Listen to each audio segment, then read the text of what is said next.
1절 한 절인데요. 누가복음 15장 7절 신약성경 122면에 있습니다.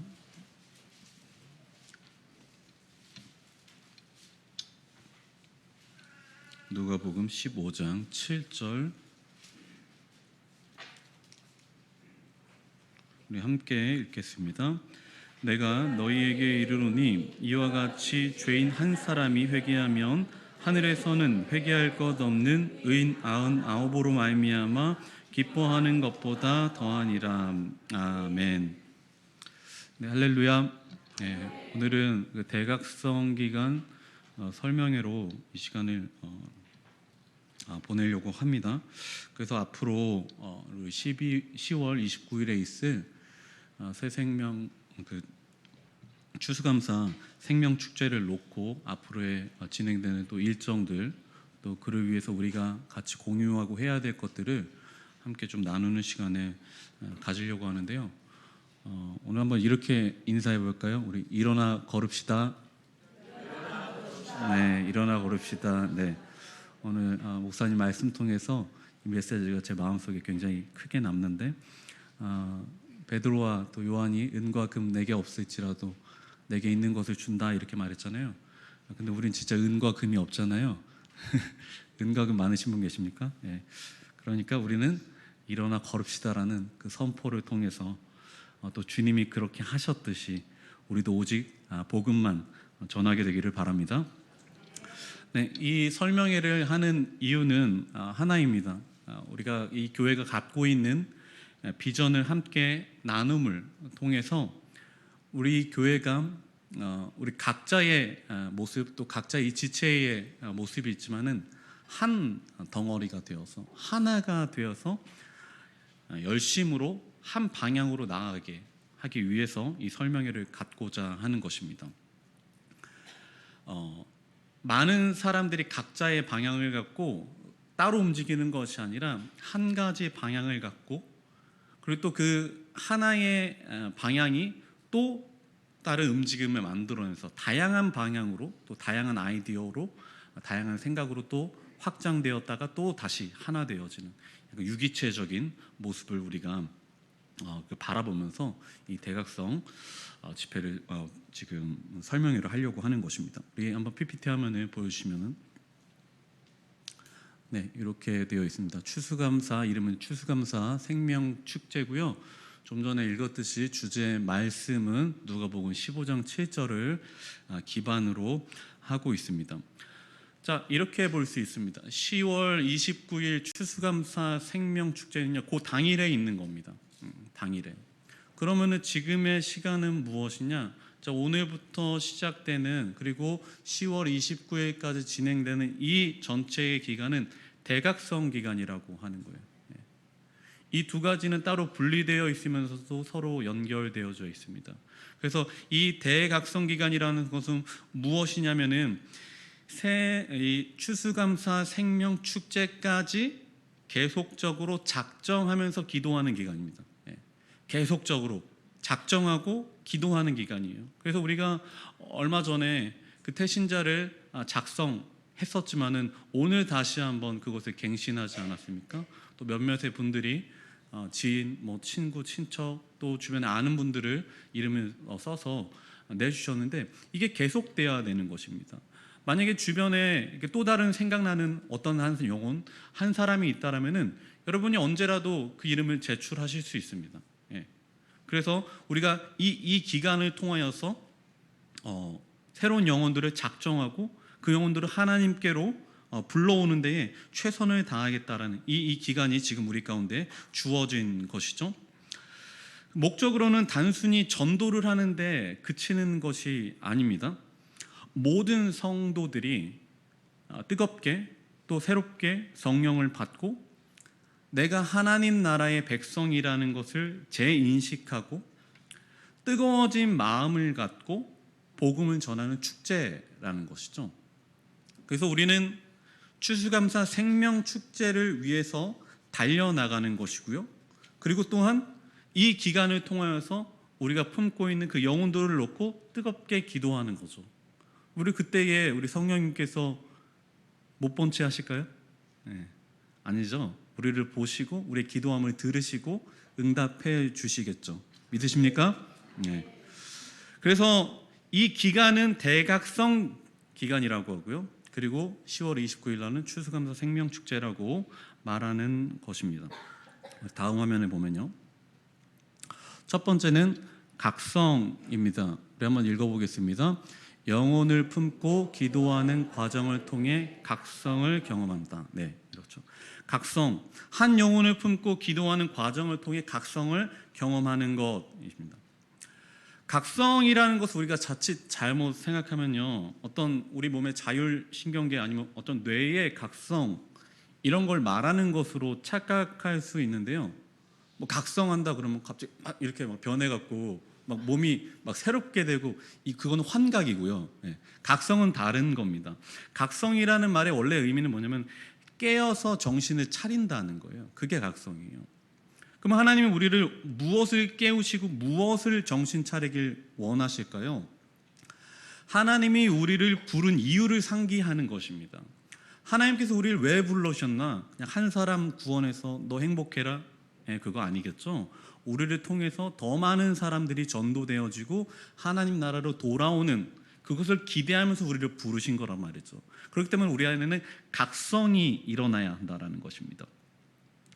그리고 그 다음도 한번 볼까요? 옆에 있는 건데요. 두 번째는 참여가 일어나야 됩니다. 우리 한번 읽어보겠습니다.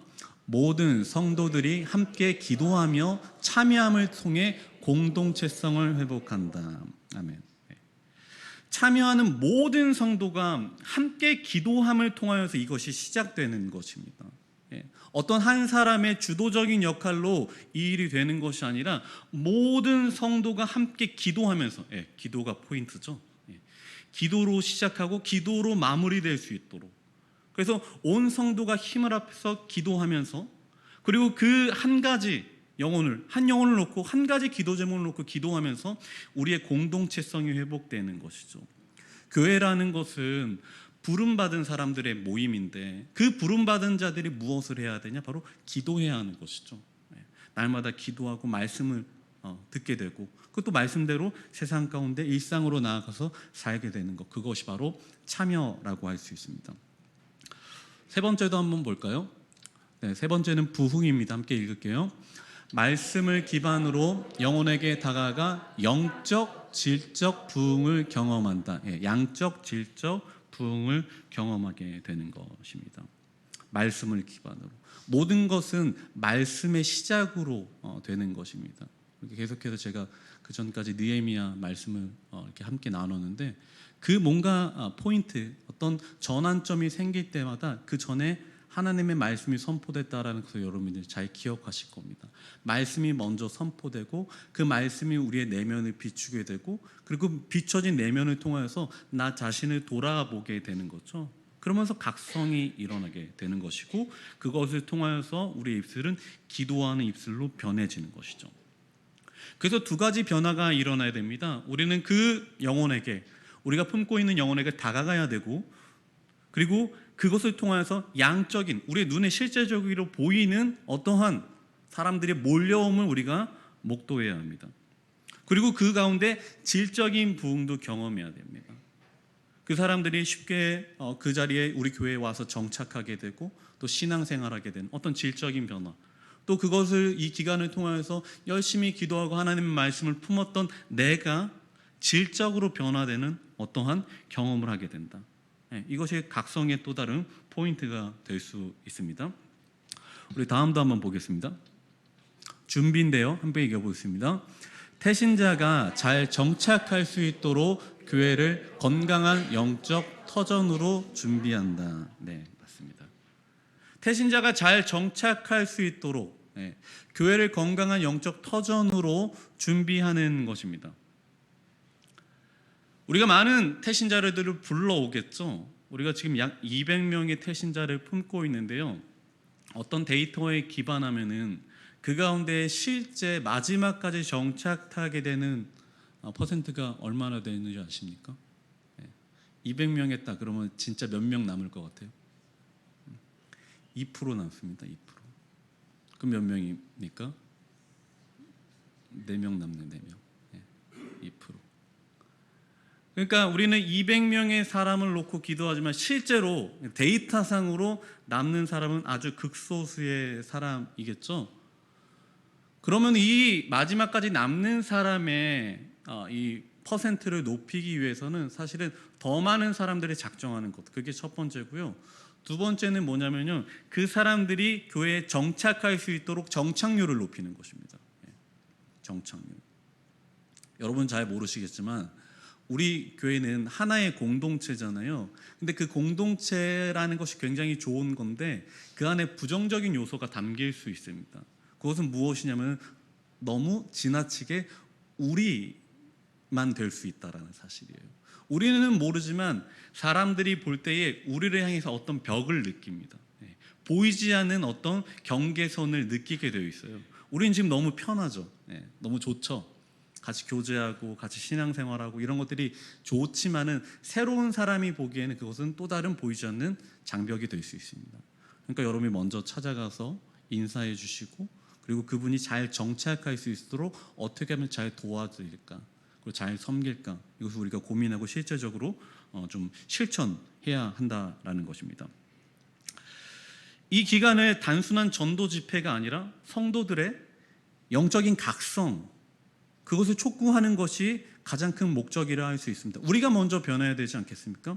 우리가 먼저 변해서 각성돼 갖고 우리가 먼저 깨어서 우리가 먼저 정신을 차려서 나의 부르심이 무엇인지 발견하게 되고, 나를 이 땅에 부르신 이유는 나만 잘 되는 것이 아니라 우리 이웃을 향한 사랑으로 확장되어야 된다라는 것, 우리 하나님이 그걸 원하시지 않겠습니까? 그러니까 모드를 변경해야 돼요. 모드. 여러분 다 스마트폰 갖고 계시잖아요. 근데 거기 이렇게 쓱쓱 내리면 거의 진동 모드가 있죠. 그거 딱 누르면 어떻게 돼요? 벨소리였다가 걔를 딱 누르면 휴대폰이 부르르 떨면서 모드가 바뀌잖아요. 그런 것처럼 그 버튼 하나로 그 휴대폰의 전체 모드가, 전화도 진동하고 문자도 진동하고 이러는 것처럼 우리 전체의 삶의 모드가 바뀌는 거예요. 그게 언제부터요? 오늘부터 남아있는 40여일의 기간 동안에 우리의 전체 모드가 바뀌어갖고, 그 전에 습관, 관습 이런 거는 조금 이제 뒤로 가고 한 영혼을 품고 그 영혼을 위해서 내가 어떻게 다가갈 거고 어떻게 접근하고 또 그 영혼을 어떻게 기도할까, 완전히 모드를 새롭게 하시기 바랍니다. 모드를 변경해야 됩니다. 그래서 우리 맨 밑에 보면은 한번 다시 읽어보는 게 좋을 것 같은데요. 이 단순한, 여기 한번 읽어보겠습니다. 단순한 전도 집회가 아니라 각성을 촉구. 그거에 누구 먼저요? 나 먼저. 내가 먼저. 단순한 전도가 아닙니다. 그래서 나의 각성이 일어나도록. 그래서 우리 교회가 그 다음에 4가지 이 대각성 집회를 위한 준비를 하려고 하는데요. 우리 다음 화면 보여줄까요? 첫 번째는 때를 위하여 기도할 것입니다. 그래서 정해진 때에 이 생명 축제를 위해서 기도하면서 준비하는 것입니다. 그것이 그 전부터 시작하신 분들 계시겠지만은 공식적으로 오늘부터 시작되는 것입니다. 두 번째는 교회 일정에 맞추어서 기도하는 것입니다. 교회 사역에 따라서 이 모든 일이 진행될 것입니다. 태신자를 놓고 관계를 맺는 것, 그리고 기도회를 하는 것, 그리고 좀 전에 그 소개하였던 3분의 특급 그 전도 강사님들을 통해서 우리가 전도의 실제적인 방법, 이론적인 방법, 어떻게 하면 더 접근할 수 있을지 우리 3분의 강사를 통해서 배우게 될 것입니다. 이 전반적인 기도는 아마도 이 수요 예배에, 수요 기도에 굉장한 포커싱이 되어 있을 것입니다. 그래서 우리가 수요 예배 때의 기도 지금까지 계속 오랫동안 해왔거든요. 그래서 이 수요 예배 때 내가 각자 맡고 있는 그 태신자를 놓고 뜨겁게 기도하는 것입니다. 그래서 다른 시간 활용하는 것 좋지만은 공동체의 기도니까 그 예배 가운데 나와서 여러분들이 기도할 수 있게 되길 바랍니다. 세 번째는 말씀으로 준비되어야 됩니다. 우리가 하나님의 말씀을 지금 계속해서 보고 있는데 우리 목사님이 사도행전 말씀을 통해서 우리에게 그 사도행전에 일어났었던 기적과 역사 무엇으로 되었는가, 말씀에 기반하였고 사람들의 움직임을 통하여서 그 전도가 일어났다라는 것 계속해서 말씀해주고 계시죠. 여러분 그걸 새겨야 합니다. 그래서 우리 고을 모임 고일장 분들은 고을 모임을 통해서 또 말씀으로 새롭게 되는 시간들을 갖게 될 것이고요. 우리 또 다른 성도님들은 예배 시간을 통하여서 또 특별히 사도행전 말씀을 통하여서 여러분을 도전 받게 될 것입니다. 끊임없이 태신자를 품고 기도해야 합니다. 우리의 처음과 마지막은 늘 기도여야지 합니다. 그것이 순서가 바뀌거나 아니면은 기도보다 무엇이 먼저 시작되면은요, 그 하나님이 역사하지 않을 수 있어요. 하나님은 먼저 기도하는 사람을 부르시고 찾으신다라는 것을 여러분 반드시 기억하시길 바랍니다. 그래서 시간을 정해서 우리가 기도하게 될 텐데, 우리 1층 로비에 보면은 그 배너가 이렇게 세워져 있는 거 보셨죠? 거기 보면은 이 앞으로의 일정들이 잘 나와 있거든요. 그래서 그 일정들을 또 보시고 계속해서 광고하고 기도할 테니까 그것들을 통해서 교회 전체의 일정에 맞추어서 우리가 한 발 한 발 움직일 수 있게 되길 바랍니다. 다음 중요한 것은 이제 태신자와 관계 맺기인데요. 우리 다음 화면 볼까요? 관계 맺기는 총 4단계로 진행이 됩니다. 잘 보이나요? 4단계로 진행이 되는데요. 첫 번째, 태신자를 놓고 중보 기도하는 것으로 시작됩니다. 오늘 9월 17일이니까 오늘부터 공식적으로 시작되는 것이고요. 그래서 한 영혼 한 영혼을 놓고 그리고 그분들의 이름을 실제로 불러가면서 기도해 주셔야 됩니다. 두 번째는 9월 24일부터 30일 동안에 우리가 해야 될 것은 무엇이냐? 이 기간 동안에는 이 마음을 담은 편지 그리고 그분들에게 실제적으로 연락을 하게 됩니다. 그분들을 위해서 직접 손으로 편지를 쓰는 시간을 가지려고 해요. 그래서 여러분들에게 쓸 수 있는 용지, 그 초청장을 나눠드릴 텐데 거기 뒤편에 보면은 편지를 간략하게 쓸 수 있는 칸이 있어요. 그러니까 그 칸을 이용하셔서 또 나중에 시간을 드릴 테니까 그분을 놓고 기도하면서 진짜 진심 어린 편지를 한번 써보는 것입니다. 그래서 너무 유식한 글, 유료한 문구, 나 글씨 못 쓰는데 이런 거 상관하지 마시고요. 중요한 건 뭡니까? 진심이죠. 진심이 핵심입니다. 그래서 오랜만에 또 손편지, 옛날에 연애할 때 쓰고 안 썼죠?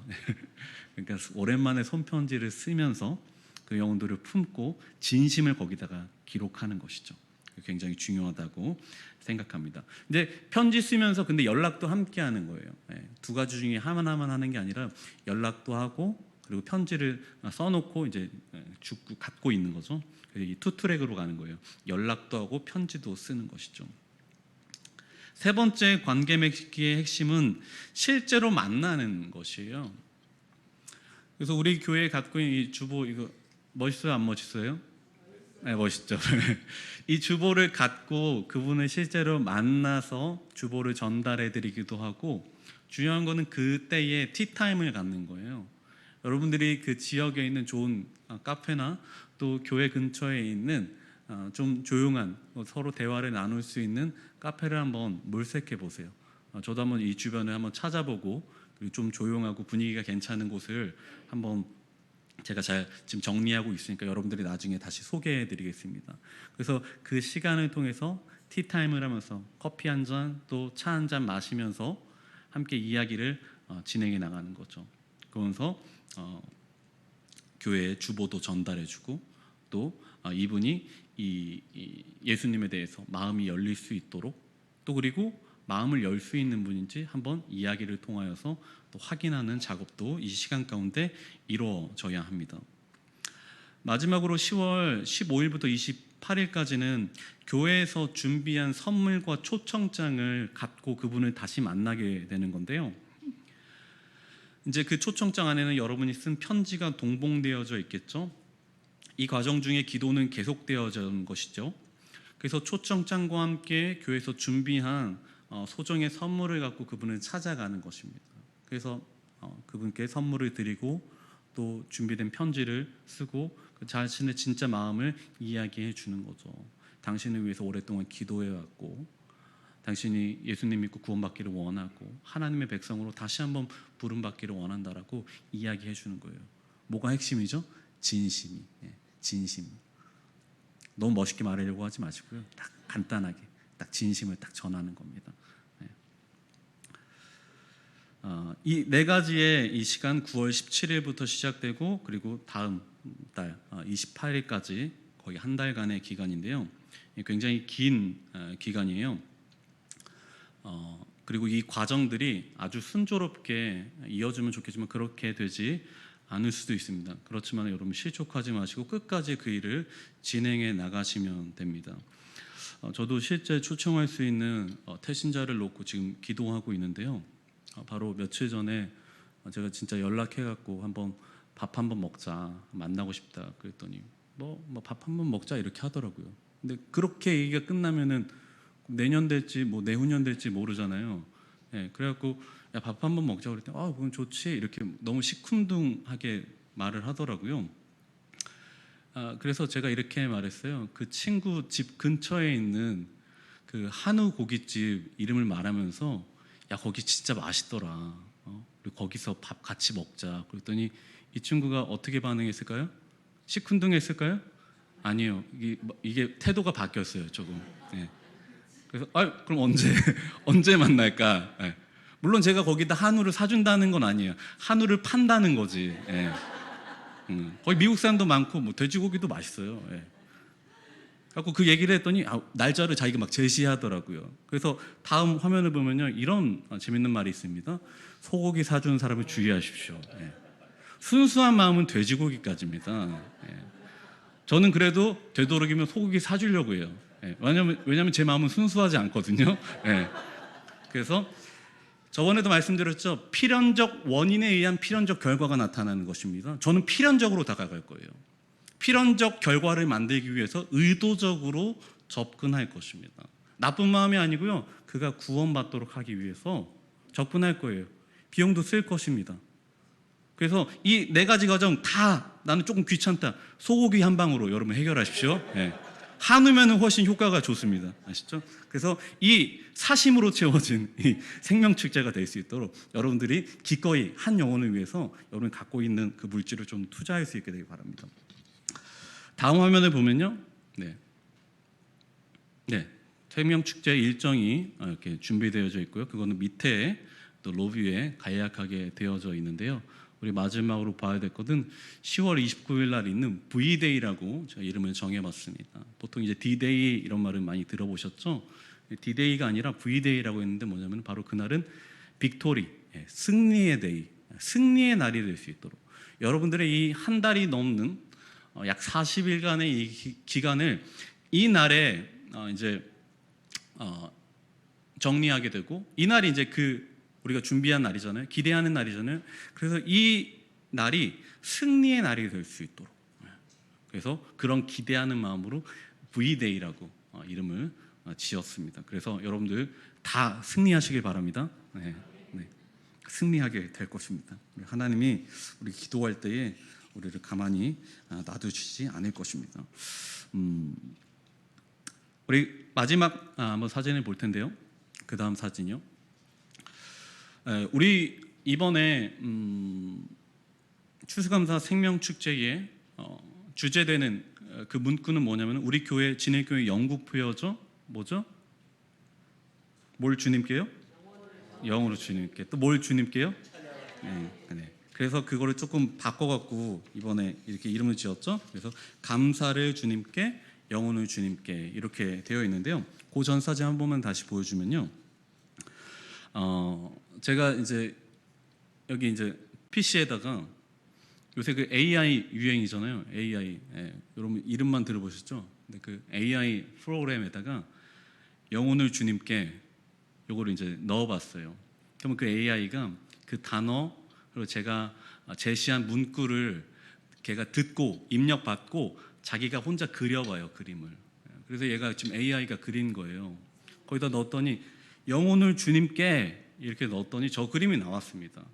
그래서 저 나름대로 한번 해석을 해봤습니다. 마치 저 어두컴컴한 풍경은 이 어두운 세대를 말하는 것 같습니다. 저 패역한 세대, 이 세대를 지금 표현하는 것 같습니다. 그리고 저 사람의 옆으로 살짝 보이는 눈매가 보이는데 그 눈은 제가 보기에 마치 공허한 눈처럼 보였습니다. 힘이 빠진 어깨는 세상에서의 좌절과 갈 곳 없음을 말해주고 있는 것 같았습니다. 오른손에 들고 있는 무거운 짐은 마치 그가 갖고 있기에는 가벼워 보이지만은 그조차도 많이 갖지 못한 부족함을 말하는 것 같습니다. 그러나 그의 왼손에는 무엇이 달려있죠? 지팡이가 있습니다. 주의 지팡이와 막대기가 나를 인도하신다. 그리고 저 사람이 걸어가는 곳은 어두운 곳입니까? 밝은 곳입니까? 밝은 곳이죠. 영혼이 주님께로 가고 있다. 여러분, 저 사람, 저 태신자, 우리가 품고 있는 사람이 패역한 세상 가운데 공허한 눈과 처진 어깨를 갖고 또 무겁지만 너무나도 가벼운, 많이 갖지 못한 짐을 갖고 어디로 갈지 몰라 헤매이고 있습니다. 무엇이 그를 인도해야 할까요? 여러분이 하나님의 지팡이가 되어 주십시오. 그리고 그를 빛으로 인도해 주십시오. 그것이 하나님께서 우리에게 원하시는 일이고 우리에게 부탁하신 일입니다. 우리 마지막 화면을 보겠습니다. 한 영혼이 남아야 합니다. 우리 주제 말씀 한번 읽어보겠습니다. 감사를 그리고 영혼을 주님께. 한 번 더 읽겠습니다. 감사를 그리고 영혼을 주님께. 아멘. 한 사람의 영적 각성을 통해서, 나 한 사람의 영적 각성을 통해서 한 영혼이 빛이신 주님을 발견하게 되기를 소망합니다. 우리 마지막 하나님의 말씀을 볼 텐데요. 로마서 10장 14절의 말씀입니다. 로마서 10장 14절인데요. 우리 그런데 여기서부터 읽어보겠습니다. 중간부터. 그런데 사람들은 자기들이 믿은 적이 없는 분을 어떻게 부를 수 있겠습니까? 또 들은 적이 없는 분을 어떻게 믿을 수 있겠습니까? 선포하는 사람이 없으면 어떻게 들을 수 있겠습니까? 아멘. 이 말씀은요, 로마서 10장 14절에 있는 말씀인데요, 이건 새번역 성경에 있는 말이에요. 여러분들 이 말씀 이전에 있는 바로 전절에 있는 말이 뭔 줄 아십니까? 로마서 10장 13절에 이렇게 되어 있습니다. 누구든지 주의 이름을 부르는 자는 구원을 얻으리라. 여러분들 이 말씀을 너무나도 잘 알고 계시죠? 근데 그 다음에 뭐라고 하냐? 그런데 그 사람들이 자기들이 믿은 적이 없는 주님을 어떻게 믿을 수 있습니까? 한 번도 듣지 못한 주님을 어떻게 믿을 수 있습니까?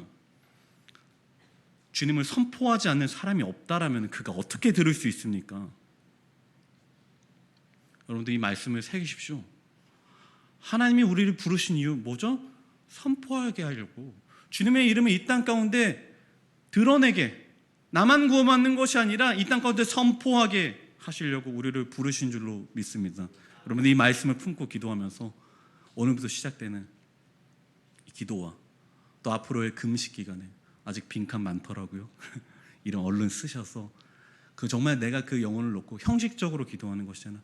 마음 중심에 품고 그 영혼이 정말 그 10월 29일 날 우리 교회에 나오게 되고 주님의 자녀로서 다시 부름받는 역사가 일어날 수 있도록 우리 함께 기도해 주시길 부탁드립니다. 아멘.